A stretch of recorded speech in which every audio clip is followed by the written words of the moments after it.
பண்றீங்க? நான் தக்காளி வெங்காயம் போட்டு வதக்கிட்டு இருக்கேம்மா. தக்காளி, வெங்காயம், பூண்டு, மிளகாய் போட்டு ஒரு சட்னி அரைப்போட்டு வதக்கிட்டு இருக்கேம்மா. அப்படியா?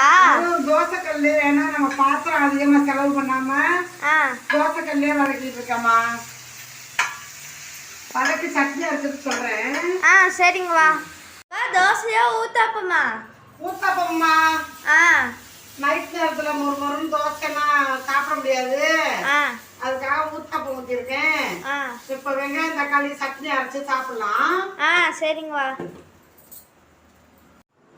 சட்னி அரைச்சிக்கலாமா? சரிங்க வா. இது மாதிரி நைட் நேரத்துல சுட சுட தோசையும் ஊத்தாப்பமும் சட்னி இந்த மாதிரி வச்சு சாப்பிட்டோம்னா நல்லா இருக்கும். ஓகே, சரிங்க வா. சட்னி அரைச்சாச்சுமா. பத்தியா, ஊத்தாப்பம்னா கொஞ்சம் மொத்தமா இருக்கும், கொஞ்சம் எண்ணெய் சத்தும் கம்மியா இருக்கும். இப்ப வாங்க சாப்பிடுவோம்.